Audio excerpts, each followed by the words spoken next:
আসসালামু আলাইকুম। ফারহানা রূপা বলছি। আশা করি তোমরা সবাই ভালো আছো, নিরাপদে আছো, সুস্থ আছো। আমিও আলহামদুলিল্লাহ ভালো আছি। আমাদের দেশের এই পরিস্থিতিতে আসলে আতঙ্কিত নয়, একটু সতর্ক থাকলে আমরা আশা করি খুব শীঘ্রই এই পরিস্থিতি কাটিয়ে উঠতে পারবো। তো এই দীর্ঘদিন বন্ধ থাকার কারণে আমি জানি তোমরা অনেকটাই পিছিয়ে পড়েছো। তো এই পিছিয়ে পড়াটাকে আমি মনে করি আমার ক্লাসগুলো তোমরা যদি কিছুটা ফলো করো, অল্প হলেও তোমাদের কিছুটা ক্ষতি পুষিয়ে যাবে। তো আশা করি তোমরা আমার ক্লাসগুলো নিয়মিত ফলো করবে। আজকে আমি তোমাদের নবম শ্রেণীর রসায়নের 6ষ্ঠ অধ্যায় পড়াবো। আজকে আমাদের এই পঠিত অধ্যায়ের নাম হচ্ছে মৌলের ধারণা ও রাসায়নিক গণনা। আমরা রসায়নের বাকি 5টি অধ্যায়ে মোটামুটি মৌল সম্পর্কে কিছুটা ধারণা পেয়েছি এবং এখানে আমরা মৌলের গঠনগত দিক, তারপর মৌলে পারমাণবিক ভর, আণবিক ভর সম্পর্কে আমরা মোটামুটি জানতে পেরেছি। আমরা এই অধ্যায়ে মূলত পরিমাণগত বিশ্লেষণ নিয়ে পড়াশোনা করব। রসায়নে মূলত 2 ধরনের বিশ্লেষণ পদ্ধতি রয়েছে। একটি হচ্ছে গুণগত বিশ্লেষণ, যেখানে আসলে পদার্থ শনাক্তকরণ এবং তার ধর্ম নিয়ে আলোচনা করা হয়। আর পরিমাণগত রসায়নে সাধারণত বিভিন্ন পদার্থের পরিমাণ নির্ণয়ের পদ্ধতি নিয়ে আলোচনা করা হয়। এই অধ্যায়টি পড়া শেষ হলে আমরা অনেক কিছু সম্পর্কে আসলে জানতে পারবো। আসো আমরা শুরুতেই দেখে নিই এই অধ্যায়টা পড়া শেষ করলে আসলে আমরা কী কী সংজ্ঞা জানতে পারবো। তোমরা একটু খেয়াল করলে দেখতে পাবে আমি তোমাদের জন্য গুছিয়ে এই অধ্যায়ের সবগুলো সংজ্ঞাগুলো একসাথে করে লিখে দিয়েছি। আশা করি তোমরা বইটি পড়বে ভালো করে, অধ্যায়টি ভালো করে পড়বে এবং এই সংজ্ঞাগুলোর উত্তর আমি ক্লাসে তোমাদের দিয়ে দেওয়ার চেষ্টা করব এবং তোমরা নিজেরাও বই পড়ে এগুলো সম্পর্কে অবগত হতে পারবে। শুরুতেই দেখো, মৌল কী, অ্যাভোগাড্রোর সংখ্যা কী, মোলার আয়তন কী, মোলার দ্রবণ কাকে বলে, মোলারিটি কাকে বলে, সেমিমোলার দ্রবণ কাকে বলে, ডেসিমোলার দ্রবণ কাকে বলে, শতকরা সংযুক্তি কী, স্থূল সংকেত কী, আণবিক সংকেত কী, রাসায়নিক বিক্রিয়া কী, স্টয়চিওমেট্রি বা স্টয়কিওমিতি কী, লিমিটিং বিক্রিয়ক কাকে বলে, অ্যানলার কী। আমরা এই অধ্যায়টি শেষ করলে এই সবগুলো সংজ্ঞা সম্পর্কেই আমরা জানতে পারবো, যেগুলো আমরা এখন পর্যন্ত জানতে পারিনি বা কখনোই শুনিনি। এবং কী কী নির্ণয় করতে পারবো সেগুলো হচ্ছে মোল সংখ্যা, পদার্থে বিদ্যমান অণু বা পরমাণুর সংখ্যা, প্রমাণ অবস্থায় আয়তন, মোলারিটি, কাঙ্ক্ষিত দ্রবণ তৈরিতে প্রয়োজনীয় দ্রব্যের পরিমাণ কতটুকু লাগবে সেটা আমরা নির্ণয় করতে পারবো, শতকরা সংযুক্তি সম্পর্কে জানতে পারবো এবং এটি নির্ণয় করতে পারবো, স্থূল সংকেত, আণবিক সংকেত, রাসায়নিক সমীকরণ সমতাকরণ করতে পারবো, লিমিটিং বিক্রিয়ক কোনটি সেটা নির্ণয় করতে পারবো, উৎপাদের শতকরা পরিমাণ নির্ণয় করতে পারবো। এবার আসো আমরা আমরা এই অধ্যায়টা পড়লে মোটামুটি মৌলের ভিতরে উৎপাদ এবং বিক্রিয়কের হিসাব বিকাশগুলো সম্পর্কে পরিষ্কার ধারণা পাবো। এবার আমরা শুরুতেই যেহেতু আমরা দেখেছিলাম সংজ্ঞাগুলোর ভিতরে মৌল সম্পর্কে, মৌল সম্পর্কে আমরা শুরুতে জেনে নিই যে মৌল হচ্ছে রাসায়নিক পদার্থ পরিমাপের একক। সংক্ষেপে আমরা এটা বলতে পারি যে রাসায়নিক পদার্থের পরিমাপের একককে মৌল বলে। কিন্তু আমরা যদি একটু গুছিয়ে লিখতে চাই তাহলে আমরা আসলে মৌল বলতে পারি রাসায়নিক পদার্থের পারমাণবিক ভর বা আণবিক ভরকে গ্রাম এককে প্রকাশ করলে যে পরিমাণ পাওয়া যায় তাকে ওই পদার্থের এক মৌল বলে। আমরা তৃতীয় অধ্যায়ে পারমাণবিক ভর, আণবিক ভর সম্পর্কে কিছুটা ধারণা পেয়েছি। যেমন ধরো তোমাদের এই সংজ্ঞাটি যদি আমি পরিষ্কারভাবে বলতে চাই তাহলে তোমরা দেখতে পাবে যে যেমন আমি একটি উদাহরণ দিয়ে তোমাদেরকে বুঝিয়েছি যে কার্বন ডাইঅক্সাইডের আণবিক ভর সমান এটা আমরা দ্বিতীয় অধ্যায়ে ব্যাপন নির্ণয় করতে গিয়ে আণবিক ভর বের করার নিয়মটা আমরা শিখে গিয়েছি, কিন্তু আমি এই অধ্যায়ে তোমাদেরকে আবার একটু বুঝিয়ে দেওয়ার জন্য বা তোমাদের স্মৃতিশক্তিকে আবার একটু ঝালাই করার জন্য আবার দিয়ে দিয়েছি। দেখো যে আণবিক ভর বের করতে হলে আমাকে এখানে একটা কার্বন পরমাণু আছে, কার্বনের পারমাণবিক ভর যোগ অক্সিজেনের পারমাণবিক ভর, এবং দেখো অক্সিজেনের পরমাণু হচ্ছে 2টি, গুণ 2। এই দুটি যোগ করলে টোটাল হচ্ছে দেখো, আমরা এটা আমাদের পর্যায়সারণী অধ্যায় থেকে পারমাণবিক ভরগুলো আমাদের 1 থেকে 30 পর্যন্ত সবগুলোরই পারমাণবিক ভর মোটামুটি শিখে রাখতে হবে, এবং বাড়তি আরও কিছু মৌলের পারমাণবিক ভর আমাদের কণ্ঠস্থ রাখতে হবে এবং মুখস্থ রাখতে হবে। যেমন কার্বনের পারমাণবিক ভর হচ্ছে 12, অক্সিজেনের পারমাণবিক ভর হচ্ছে 16, এবং যেহেতু দুইটি আছে 2 গুণ করে আমরা সেটা টোটাল বের করেছি 44। তার মানে বোঝা গেছে যে কোনো মৌলে পরমাণুর ভিতরে যে নিচে যে সংখ্যাটা দেওয়া থাকে সেটা তার ভরের পারমাণবিক ভরের সাথে গুণ আকারে যাবে, এবং মোট মৌলগুলো ভিন্ন ভিন্ন মৌলগুলোর পারমাণবিক ভরগুলো যোগ করতে হবে। আর একমোল বলতে বোঝায় আসলে যে কোনো মৌলের একমোল বলতে বোঝায় তার গ্রামে প্রকাশিত আণবিক ভর বা পারমাণবিক ভর। যেহেতু কার্বন ডাইঅক্সাইডের আণবিক ভর 44, অর্থাৎ একমোল কার্বন ডাইঅক্সাইড বলতে বোঝায় 44 গ্রাম। আশা করি এভাবে তোমরা অন্যান্য অনেক মৌলেরই পারমাণবিক ভর থেকে এক মৌল বলতে ঠিক কত বোঝায় সেটা বের করতে পারবে। তোমাদের সুবিধার জন্য আমি এমনি বলে দিচ্ছি। যেমন হাইড্রোজেনের পারমাণবিক ভর আমরা জানি 1, কিন্তু হাইড্রোজেনের সংকেত আমরা যখন লিখি বা তখন আমাদের লিখতে হয় H2, তার মানে 2টি। তাহলে হাইড্রোজেনের এক মোল বলতে বোঝায় হচ্ছে কি বলো তো, 2 গ্রাম। আশা করি এভাবে যে কোনো মৌলেরই তোমাদের মোল সংখ্যা বের করতে বললে, তোমরা গ্রাম এককে প্রকাশ করতে বলে তার আণবিক ভর থেকে তার এক মোল বলতে কত বোঝায় সেটা প্রকাশ করতে পারবে। এবার আসো, মোল সংখ্যার ধারণা পাওয়ার আগেই আমাদের আসলে বইয়ের শুরুতে অ্যাভোগাড্রোর সংখ্যা সম্পর্কে ধারণা দেওয়া হয়েছে। আমি একটু পরেই তোমাদেরকে এই সম্পর্কে ধারণা দেব। যেমন অ্যাভোগাড্রোর সংখ্যা আসলে বিজ্ঞানী অ্যাভোগাড্রোর নাম অনুসরণ করে করা হয়েছে। উনি যেহেতু প্রথম এটি বের করেছেন, ব্যাপারটা হচ্ছে এরকম, কোনো পদার্থের এক মোলে নির্দিষ্ট সংখ্যক অণু, পরমাণু বা আয়ন থাকে। এই নির্দিষ্ট সংখ্যাকে অ্যাভোগাড্রোর সংখ্যা বলে, এবং এর মানও নির্দিষ্ট। সেই মানটা হচ্ছে 6.023 10^23। তার মানে হচ্ছে যে কোনো মৌলের এক মোলে, আমরা জানি কার্বন ডাইঅক্সাইডের কথাই চিন্তা করি, ওটার এক মোল সমান 44 গ্রাম।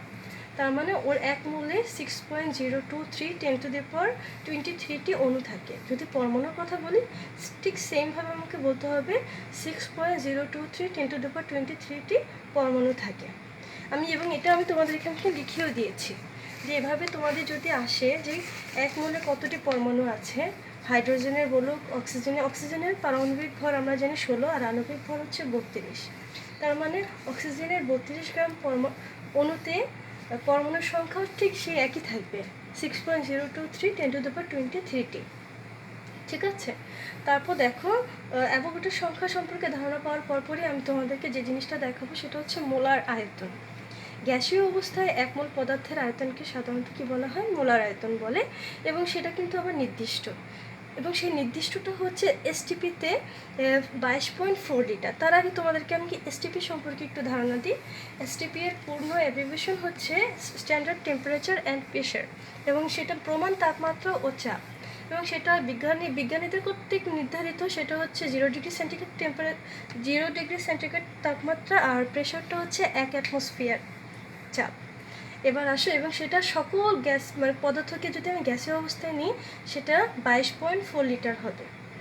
এবার আসো, আমরা যেহেতু মোল সংখ্যা, অ্যাভোগাড্রোর সংখ্যা, মোলার আয়তন সম্পর্কে মোটামুটি জেনে ফেলেছি, তাহলে আসো এই তিনটা থেকে আমরা এদের ভিতরে কিছু পারস্পরিক সম্পর্ক রেখে কিছু সূত্রাবলীও আছে। সেগুলো হচ্ছে, দেখো, N=W/M। দেখো এখানে N বলতে আমি মোল সংখ্যা বুঝিয়েছি, W বলতে গ্রাম এককে ভর বুঝিয়েছি, আর M বলতে আণবিক ভর বুঝিয়েছি। যেমন কোনো কিছুর মোল সংখ্যা তোমাকে যদি বের করতে বলে, তাহলে তুমি কি করবে, যদি সেই মৌল হোক বা যৌগ হোক, তার আণবিক ভরটাকে নিচে দেবে, এবং যে ভরটা দেওয়া থাকবে সেটাকে তুমি উপরে দিয়ে তুমি এই সমীকরণে বসিয়ে তুমি সেই জিনিসটি মোল সংখ্যা বের করতে পারবে। কিংবা তোমাকে সেখানে যদি আয়তন এককে প্রকাশ করতে বলে, তোমাদেরকে আমি এর আগে বলেছি এসটিপিতে যে কোনো গ্যাসের মোলার আয়তন 22.4 লিটার, এটা নির্ধারিত। আর তোমাকে যদি বলে 5 লিটার কার্বন ডাইঅক্সাইডের আয়তন কত, তুমি এই সূত্র দিয়ে 5 লিটার কার্বন ডাইঅক্সাইডের মোল সংখ্যা কত, তুমি এই সূত্র দিয়ে সেখান থেকেও তুমি মোল সংখ্যা বের করতে পারবে।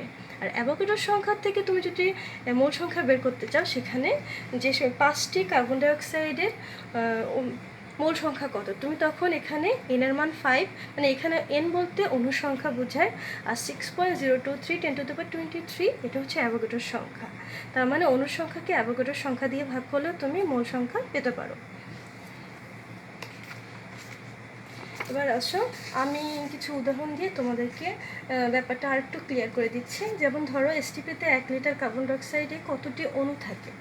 তো এসটিপিতে কার্বন ডাইঅক্সাইডের আয়তন আমরা জানি 22.4 লিটার। সকল গ্যাসেরই আসলে এসটিপিতে কার্বন ডাইঅক্সাইড হোক, সালফার ডাইঅক্সাইড হোক, যে কোনো মৌলকে বা যৌগকে যদি আমি গ্যাসীয় স্টেটে নিই তাহলে তার এসটিপিতে সবসময় সবার ক্ষেত্রে একই আয়তন হবে, 22.4 লিটার, 1 মোলের আয়তন। এবার দেখো দেওয়া আছে কার্বন ডাইঅক্সাইডের আয়তন দেওয়া আছে আমাদের উদ্দীপক বা যেটাই বলো, আমি উদাহরণে যেটা দিয়েছি সেখানে দেওয়া আছে 1 লিটার। তার মানে আমরা জানি 1 মোলে কার্বন ডাইঅক্সাইড অণু আছে। অ্যাভোগাড্রোর সংখ্যা থেকে আমরা এটা জেনেছি যে কোনো মৌল যৌগের 1 মোলে 6.023 10⁻23টি অণু থাকে, পরমাণু থাকে বা আয়ন থাকে। তো এই সূত্রগুলো সমন্বয় করলে আসলে আমরা এটা পাই যে n = v 22.4, বাবার আমরা এন ছোটো হাতের n = বড় হাতের মানে যেটা আমরা অণুর সংখ্যা বুঝেছি এটা পাই। অথবা এই দুইটা থেকে আমরা সমীকরণের মানগুলো বসিয়ে এই অঙ্কটা করতে পারবো। তো এটা কেন, আমি অন্য এরকম আরও অনেক যদি অঙ্ক দিয়ে দেয়, গাণিতিক সমস্যা দেয়, আশা করি তোমরা এই সূত্রগুলো সঠিকভাবে মান বসিয়ে সমাধান করে উত্তর বের করতে পারবে। তাহলে এখানে কতটি অণু আছে, যদি এখানে এটা না দিয়ে যদি ঠিক একই প্রশ্ন করা হতো যে এসটিপিতে 1 লিটার কার্বন ডাইঅক্সাইডে কতটি পরমাণু আছে, তখন কিন্তু তোমাকে একটু মাথায় রাখতে হবে যে কার্বন ডাইঅক্সাইডে আসলে একটি অণুতে পরমাণু থাকে। দেখো কার্বনের 1টি আছে আর অক্সিজেনের 2টি আছে, টোটাল কয়টি? 3টি। অতএব তুমি জাস্ট এই পুরোটাই তোমাকে করে আসতে হবে। যদি পরমাণুর কথা বলে তাহলে তোমাকে শুরু থেকে পুরোটাই করে আসতে হবে, কিন্তু এক্সট্রা তোমাকে কী করতে হবে, অতএব এই 1 লিটারে কার্বন ডাইঅক্সাইডের পরমাণু আছে, এই 3 যেটা আছে সেটা তুমি এই উত্তরটার সাথে গুণ করে দিয়ে তোমাকে করতে হবে। তোমাকে যদি সেমভাবে তোমাকে যদি বলে যে ক্যালসিয়াম কার্বনেট, তুমি একটু চিন্তা করে দেখো, ক্যালসিয়াম কার্বনেটের মোট একটি অণুতে মোট পরমাণুর সংখ্যা থাকে 5টি। তার মানে তোমাকে যদি বলে মোট পরমাণু কতটি আছে, তাহলে তোমার সেই হিসেবে অণুতে যে অণুর হিসাব করলে যে মানটা আসবে 5 তার সাথে গুণ করে দিতে হবে। এভাবে তোমরা পরমাণুর সংখ্যাটা বের করতে পারবে। এবার আসো অন্য আরেকটা ভিন্ন আরেকটা সমাধান করে দেখো। 5 গ্রাম কার্বন ডাইঅক্সাইডের কত মোল কার্বন ডাইঅক্সাইড বিদ্যমান। এখানে মোল সংখ্যা মানে ওই যে আমরা যে সূত্রটা দেখেছিলাম কিছুক্ষণ আগে, সেই সূত্রের হিসাবে যে তোমরা ঠিক মতো এটা বসাতে পারছো কি না। যেমন কার্বন ডাইঅক্সাইডের আণবিক ভর 44 গ্রাম, আমি বলেছি 5 গ্রাম দেওয়া আছে, অতএব এর ভর 5 গ্রাম। অতএব তুমি কোন সূত্রটা প্রয়োগ করবে, আশা করি তোমরা ধরতে পারবে যেখানে আমরা মোল সংখ্যা n = প্রথম সূত্র, যে মোল সংখ্যা নির্ণয়ের যে প্রথম সূত্রটা দিয়েছি সেটা প্রয়োগ করেছি, n = W/m। বা এখানে 5 গ্রাম দিয়েছিল, মান বসিয়ে আমি মোল সংখ্যা বের করে ফেলেছি। আশা করি তোমরা এই সূত্রগুলো প্রয়োগ করে বহু নির্বাচনী অভিক্ষা বলো আর গাণিতিক সমস্যা যেটাই বলো না কেন, তোমাদের আশা করি তোমরা যদি ঠিকমতো বাসায় অনুশীলন করো এই সমস্যাগুলো তোমরা নিজেরাই সমাধান করতে পারবে। এবার আসো তোমাদেরকে আমি দ্রবণ সম্পর্কে একটু ধারণা দেব। দ্রবণ আসলে দ্রব এবং দ্রাবক এই দুটির মিশ্রণে দ্রবণ তৈরি হয়। যেমন ধরো আমি 1 গ্লাস পানিতে চিনি দিলাম, এখানে পানি হচ্ছে দ্রাবক আর দ্রব হচ্ছে চিনি, এই দুটার মিশ্রণে যেটা তৈরি হলো সেটাকে বলা হয় দ্রবণ। আবার দ্রবণ আবার কিন্তু 2 প্রকারের হয়, একটা হচ্ছে গাঢ় দ্রবণ আর একটা হচ্ছে লঘু দ্রবণ। এখন আসো সেই দ্রবণের হিসাবটা যদি আমরা ঠিকভাবে করতে চাই তাহলে আমাদের কিছু সংজ্ঞা সম্পর্কে ধারণা নিতে হবে। যেমন ধরো মোলার দ্রবণ, এটার সংজ্ঞাটা হচ্ছে এরকম: নির্দিষ্ট তাপমাত্রায় 1 লিটার দ্রবণের মধ্যে যদি 1 মোল দ্রব দ্রবীভূত থাকে তাকে ওই দ্রবণের মোলার দ্রবণ বলে। তার মানে আমি যদি সংখ্যাটা একটু তোমাদেরকে ক্লিয়ার করে বলতে চাই, যেমন ধরো আমি সোডিয়াম ক্লোরাইডকে নিলাম।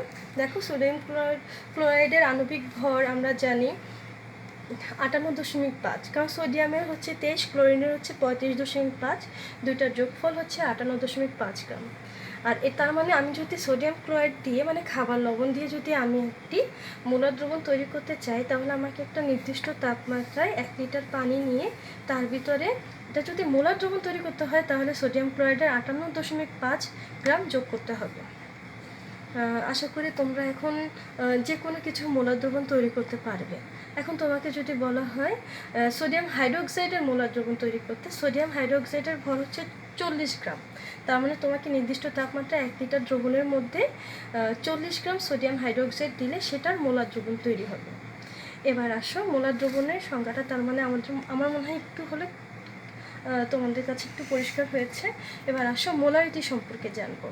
আসলে একটি নির্দিষ্ট তাপমাত্রায় 1 লিটার দ্রবণের মধ্যে যত মোল দ্রবীভূত থাকে তাকে ওই দ্রবণের মোলারিটি বলে।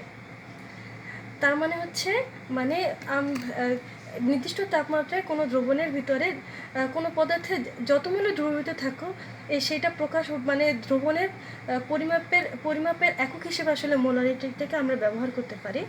এখন দেখো সেমিমোলার দ্রবণ সম্পর্কে একটু জানি। যেমন ধরো এই যে মোলারিটি থেকে যেমন সেমিমোলার একটি দ্রবণ, তার মানে বুঝতে হবে যে নির্দিষ্ট তাপমাত্রায় 1 লিটার দ্রবকে 0.5 মোল দ্রবীভূত আছে, তার মানে এটি একটি সেমিমোলার দ্রবণ। আবার যদি ওই নির্দিষ্ট তাপমাত্রায় 1 লিটার দ্রবণের মধ্যে যদি 0.1 মোল দ্রবীভূত থাকে তাহলে বলা হয় এটা কি ডেসিমোলার দ্রবণ। এখন যে মোলারিটি সম্পর্কে জেনেছি, সেমিমোলার ডেসিমোলার সম্পর্কে জেনেছি, এবার বিভিন্ন মোলার দ্রবণ প্রস্তুতের প্রয়োজনীয় দ্রব্যর ভর নির্ণয়ের সূত্রও কিন্তু আছে। মানে আমরা খুব সহজেই সূত্র প্রয়োগ করে বিভিন্ন দ্রবণে আসলে কী পরিমাণ দ্রব্য ব্যবহার করেছি সেটাও বের করতে পারবো, বা যে দ্রবণের মোলারিটিও বের করতে, এই সূত্র প্রয়োগ করে দ্রবণের মোলারিটিও বের করতে পারবো, বা আয়তনও বের করতে পারবো, কিংবা এখান থেকে আমরা আণবিক ভরও বের করতে পারবো। উদাহরণস্বরূপ তোমাদের আমি একটি অঙ্ক দিয়েছি, দেখো 250 ml আয়তনিক ফ্লাক্সে 0.1 মোলার সোডিয়াম হাইড্রোক্সাইড দ্রবণ কীভাবে প্রস্তুত করবে। এর মানে দেখো সোডিয়াম হাইড্রোক্সাইডের এভাবে যদি আসে তাহলে তোমরা সমাধানটা এভাবে করবে। দেখো আমি দিয়ে দিয়েছি সোডিয়াম হাইড্রোক্সাইডের আণবিক ভর 40, আমি ভেঙে দেখিয়ে দিয়েছি যে 40, এখানে 40, দেখো এখানে 40 গ্রাম। এবার দেখো দেওয়া আছে মোলারিটি, কিন্তু দেখো একটু খেয়াল করেই 0.1 যেটা ডেসিমোলার দ্রবণ মানটা দিয়ে দিয়েছে। অনেক সময় অঙ্কে তোমাকে ডেসিমোলার বলে তখন তুমি কিন্তু জানো যে ডেসিমোলার বলতে বোঝায় 0.1 মোল। তো এখানে মোলারিটি S = 0.1, আয়তনও দেওয়া আছে দেখো 250 ml, মিলিলিটার এককে সরাসরি দিয়ে দেওয়া আছে। তা আমি এখানে মানগুলো বসিয়ে কিভাবে প্রস্তুত করবে, এখানে কী পরিমাণ দ্রব্য দরকার, আমাকে সোডিয়াম হাইড্রোক্সাইড কতটুকু যোগ করতে হবে, আমি সূত্রে বসিয়ে দেখলাম যে 1 গ্রাম সোডিয়াম হাইড্রোক্সাইড যোগ করতে হবে। তো এখানে যেহেতু দেখো এখানে কয়টা রাশি আছে, WSVM, যে কোনো 3টি রাশি দেয়া থাকলে একটি অজানা রাশি আমরা বের করতে পারবো। এখান থেকে এই সূত্র প্রয়োগ করে আমরা মোলারিটি বের করতে পারবো, আয়তন বের করতে পারবো, আণবিক ভরও বের করতে পারবো, এবং প্রয়োজনীয় দ্রব্যের পরিমাণও বের করতে পারবো। যে কোনো 3টি রাশি দেওয়া থাকলে অজানা একটি রাশি আমাদের পক্ষে বের করা তেমন একটা সমস্যা হবে না।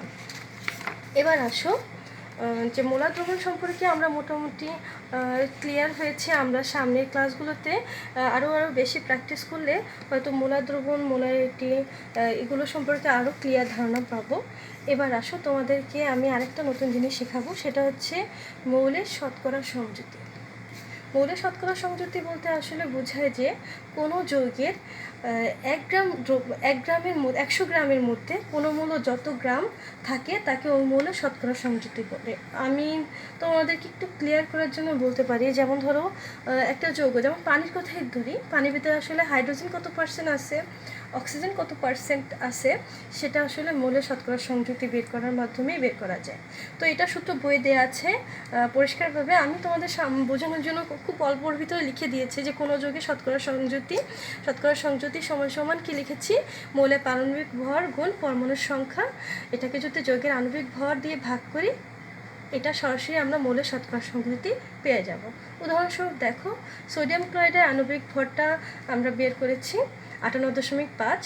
অতএব এই পুরো সোডিয়াম ক্লোরাইড খাবার লবণের ভিতর সোডিয়াম কত % আছে, সেটা হচ্ছে সোডিয়ামের শতকরা সংযুতি = 23 ইন্টু, যেহেতু সোডিয়াম একটা পরমাণু আছে 1, এবং গুণ সূত্রের ভিতরে 100 আছে, সূত্রে এখানে আমাদের 100 আছে, 100 বসিয়ে আমরা টোটাল আণবিক ভর দিয়ে ভাগ করলে এটা পেয়ে যাব যে 39.32% সোডিয়াম আছে। এরপর যদি এছাড়াও ক্লোরিন আছে, যেহেতু ক্লোরিনের শতকরা সংযুক্তি ইকুয়াল টু হবে কি, ক্লোরিনের ভর হচ্ছে 35.5 এবং ক্লোরিন পরমাণু আছে একটি, 1 গুণ সূত্রের 100 এবং এই টোটাল সোডিয়াম ক্লোরাইডের আণবিক ভর দিয়ে আমি ভাগ করলে এটা পেয়েছি 60.68। তার মানে আসলে এই মৌলের শতকরা সংযুক্তি থেকে আমরা আসলে একটা যৌগের ভিতরে মৌলগুলো ঠিক কত পার্সেন্ট আছে সেটা বের করতে পারবো। আর এই মৌলের শতকরা সংযুক্তি থেকে আসলে আমরা স্থূল সংকেত বের করতে পারবো, আর স্থূল সংকেত থেকে আমরা আণবিক সংকেত বের করতে পারবো। আর যে কোনো মৌলের আণবিক সংকেত আসলে খুবই প্রয়োজনীয় গুরুত্বপূর্ণ একটা জিনিস, কারণ হচ্ছে সে একটা যৌগ আসলে কী কী মৌল দিয়ে তৈরি সেগুলো আসলে আমরা সেই আণবিক সংকেত থেকে জানতে পারি। আর সে আণবিক সংকেত আসলে প্রতীক মানে মৌলগুলোর প্রতীক দিয়ে এবং পরমাণু ঠিক কতটি সেটি সংমিশ্রণে তৈরি করা হয়। আর এই আণবিক সংকেত বের করার জন্য আমাকে শুরুতেই মৌলের শতকরা সংযুতি জানতে হবে, আর শতকরা সংযুতির মাধ্যমে আমি স্থূল সংকেত বের করে তারপরে আণবিক সংকেত বের করতে পারবো। তো আমরা পরবর্তী ক্লাসে এই জিনিসগুলো সম্পর্কে আরও ভালো করে জানবো। আজকে আমি ঠিক যতটুকু করেছি বাসায় তোমরা এগুলো ভালো করে প্র্যাকটিস করবে, এবং শুধু এগুলো না, বই অনেকগুলো উদাহরণ দেওয়া আছে, সেগুলো নিজেরা চেষ্টা করবে। আমি আশা করি তোমরা অবশ্যই সেগুলো পারবে। আর যদি না পারে আমরা সামনের ক্লাসে যে সমস্যাগুলোর সম্মুখীন আমরা হব সেগুলো সমাধান করার চেষ্টা করব। সবাই ভালো থাকবে, নিরাপদে থাকবে, সবার জন্য শুভকামনা। আমি শেষ করছি।